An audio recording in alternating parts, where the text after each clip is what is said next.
Hi, I'm Harry Thapar, founder and director of Thapar Immigration. Today's video is to explain about the recent changes in LMIAs and work permits. I just want to make sure that there have been a lot of queries and questions regarding the changes in LMIAs. सबसे पहले मैं एक overview दे देता हूं कि LMIA होता क्यों है और उसकी हमारे वर्क परमिट एप्लीकेशन में रिक्वायरमेंट क्या है. So full form of LMIA is Labour Market Impact Assessment. Basically Canadian government चाहती है कि अगर कनाडा में कोई भी नया जॉब आए तो वो पहली प्रेफरेंस एक परमानेंट रेजिडेंट या सिटीजन ऑफ कनाडा को मिलनी चाहिए, ना कि आउटसाइड कनाडा. सो LMIA मींस अगर आपको अप्रूवल है तो आप कनाडा के बाहर से किसी भी आदमी को एम्प्लॉय कर सकते हो अगर वो एलिजिबल है उस नॉक कोड में या टीयर कोड में जिसमें आप उसको एम्प्लॉय करना चाहते हो. अब एलिजिबिलिटीज कैसे पता लगती हैं? सबसे पहले एलिजिबिलिटी पता लगती है एम्प्लॉयर की. क्या उसके पास जेन्युइनली उस नॉक कोड या टीयर कोड में एम्प्लॉयमेंट की जरूरत भी है या नहीं. क्या उसने विद इन कनाडा कोई कोशिश भी की थी कि उसको कोई कनेडियन नेशनल या कनेडियन परमानेंट रेजिडेंट मिल जाए. उसके लिए उसके एफर्ट्स क्या थे और उसके बाद उसकी बिजनेस में एक्चुअली में इस एम्प्लॉयमेंट की जरूरत है या फिर वो किसी को बस बाहर से बुलाना चाहता है. तो ये बेसिक क्राइटेरियाज हैं जिसके बेस पे सारा ये प्रोसेस चलता है.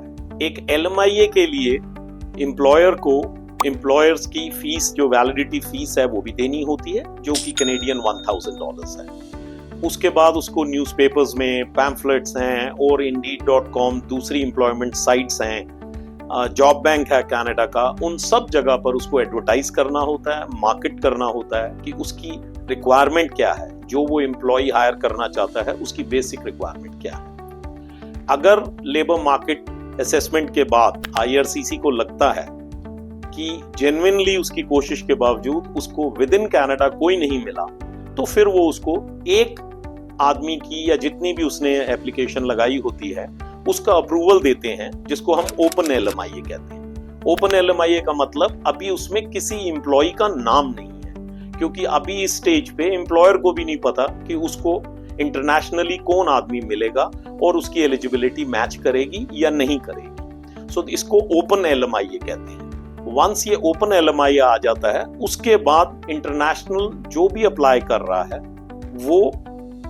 इस एम्प्लॉयर के साथ अपना टाई अप करता है, चाहे ईमेल्स के थ्रू, चाहे वीडियो भेज रहा है, टेलीफोनिक कन्वर्सेशन हो रही है. एक बार वो एम्प्लॉय और उसका बैकग्राउंड बिल्कुल मैच कर जाता है विद द नॉक कोड या टीयर कोड जिसमें ये एम्प्लॉयमेंट देनी है तो फिर उस एम्प्लॉय का नाम एम्प्लॉयर IRCC से शेयर करता है with all the details. Eventually वो एक LMIA उस एम्प्लॉयर के थ्रू उस एम्प्लॉय को दी जाती है उसके नाम के साथ. जिस दिन उसके नाम के साथ ये LMIA आ जाती है एक्चुअली एक इंटरनेशनल एम्प्लॉय को उस दिन वो LMIA उसके लिए एलिजिबल हो जाती है. अब यहाँ पर जो चेंजेस आए हैं उसमें सबसे पहला चेंज यही इसी बात का आया है. पेंडेमिक जब हुआ था कोरोना टाइम में तो गवर्नमेंट ऑफ कनाडा ने एक LMIA की एलिजिबिलिटी 12 महीने तक बढ़ा दी गई. अब उसको फिर वापस 6 महीने कर दिया गया है जो पेंडेमिक से पहले. सो 6 महीने में ये नहीं कि LMIA आपका रिजल्ट नहीं आया या वर्क परमिट नहीं आया या आपको वीजा नहीं इशू हुआ तो आपकी LMIA यूजलेस हो गई. 6 महीने का मतलब है जिस दिन वो LMIA अप्रूव हुई थी उसके 6 महीने के अंदर अंदर जो भी कंसर्न पर्सन है उसकी वर्क परमिट एप्लीकेशन या अगर डुअल इंटेंट में यूज होनी है तो उसकी एक्सप्रेस एंट्री में परमानेंट रेजिडेंस एप्लीकेशन उस 6 महीने के अंदर अंदर लग जानी चाहिए. नहीं तो वो LMIA एक्सपायर हो जाएगी और उसी एम्प्लॉयर को उसी प्रोसेस को दोबारा रिपीट करके आपके नाम की उसे फिर से लेनी पड़ेगी. सो सबसे पहला और इम्पोर्टेंट चेंज यही है. इसमें ज्यादा ध्यान आपके इमिग्रेशन कंसल्टेंट को लगाना है कि ये चीज का वो ख्याल रखें.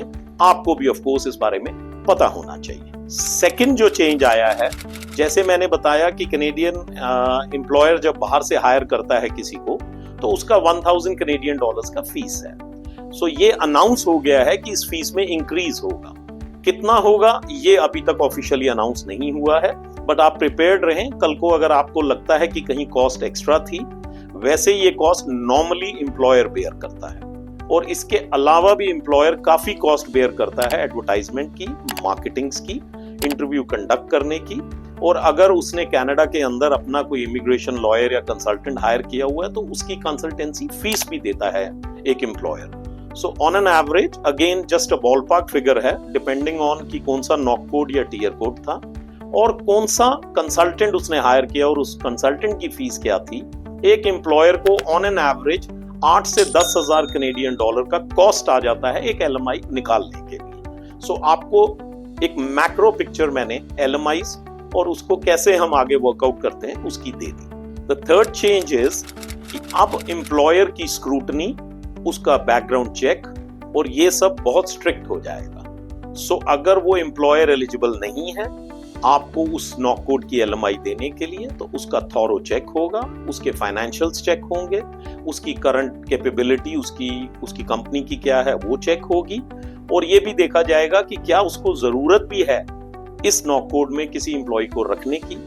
उसने पिछले 1 साल में किसी को पर्पसली तो नहीं निकाल दिया सो दैट ये वैकेंसी हो जाए और वो ये एलएमआई किसी और को दे सके। सो इस सब के बड़े थॉरो चेक्स होंगे एम्प्लॉयर एंड पे।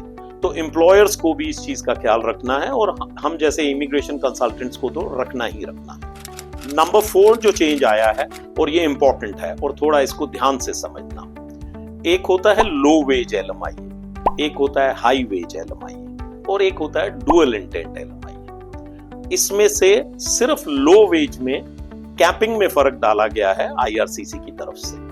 अब लो वेज कैसे पता लगता है और हाई वेज कैसे पता लगता है, उसमें सबसे इंपॉर्टेंट है कि जो उस प्रोविंस की मीडियन सैलरी है, मीडियन का मतलब एवरेज सैलरी है, उससे अगर ऊपर का आपको जॉब ऑफर में आपको पर आवर रेट मिल रहा है तो आप हाई वेज एलएमआई मानी जाएगी, और अगर वो उस मीडियन से नीचे का दे रहा है आपको ऑफर एलएमआई में तो वो लो वेज मानी जाएगी। सो अगर हाई वेज मिल रहा है तो कोई प्रॉब्लम नहीं है, जैसा जो चल रहा था वो वैसा ही है, और अगर वो लो वेज दे रहा है तो उसमें कैपिंग है। जो एम्प्लॉयर आपको लो वेज एलएमआई दे रहा है, पहले वो अपने टोटल वर्कफोर्स का सिर्फ 30% एम्प्लॉइज को ही लो वेज एलएमआई पे रख सकता था।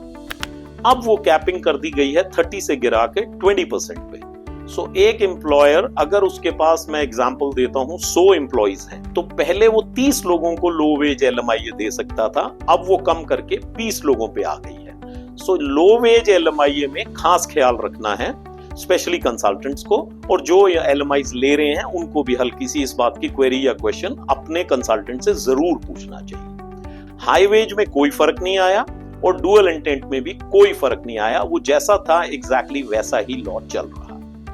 5th और फाइनल जो चेंज अभी तक हमें समझ आया है वो है कि एलएमआईज का मिसयूज या आप उसको मैनिपुलेट कर रहे हैं, ये सब अब नहीं करना है, पहले भी नहीं करना चाहिए था, लेकिन अब इसके बारे में आईआरसीसी और स्ट्रिक्ट हो रहा है। सो जो एम्प्लॉई समझो एक सीनियर नॉक कोड के लिए आ रहा है और उसने कभी लाइफ में उसका सीनियर मैनेजेरियल जॉब्स या सीनियर लेवल का उसका कोई एक्सपीरियंस नहीं है, या फिर जिस कंपनी में वो जा रहा है उस कंपनी को सीनियर लेवल पे कोई रिक्वायरमेंट नहीं थी, या फिर आपकी जो टोटल एजुकेशन है वो उसको एलिजिबिलिटी में सूट नहीं कर रहा, तो जहां आईआरसीसी पहले थोड़ा सा फ्लेक्सिबल था अब वो बहुत स्ट्रिक्ट हो जाएगा। सो प्लीज प्लीज प्लीज किसी किस्म की कोई मैनिपुलेशन करने की कोशिश मत करें।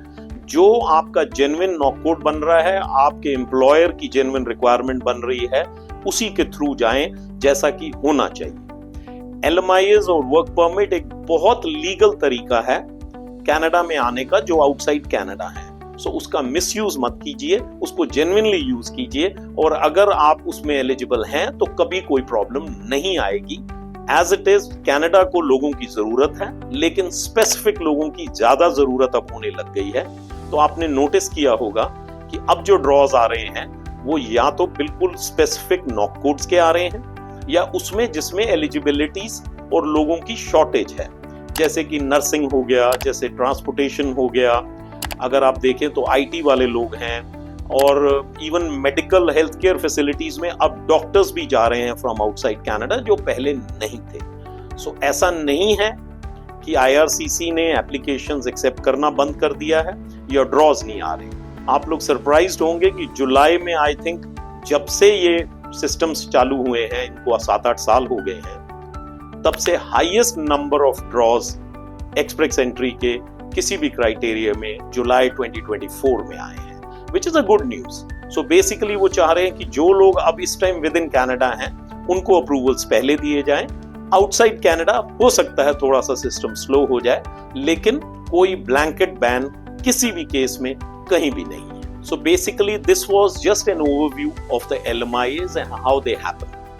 To get a detailed information, अगर आपको एक थॉरो नॉलेज चाहिए इसके बारे में, तो आप हमारी अपकमिंग वीडियो देख सकते हैं। There is a good news, Alberta PNP जो ऑन होल्ड था और अभी मालूम नहीं था कि वो कब शुरू होगा, उसका उन्होंने एक नया एक्सप्रेशन ऑफ इंटरेस्ट के साथ EOI के साथ एक नया प्लान लॉन्च किया है। तो हमारी अगली वीडियो उसी के बारे में होगी, सो उसको देखना मत भूलें। Thank you for watching this video. Don't forget to subscribe, like and share this video.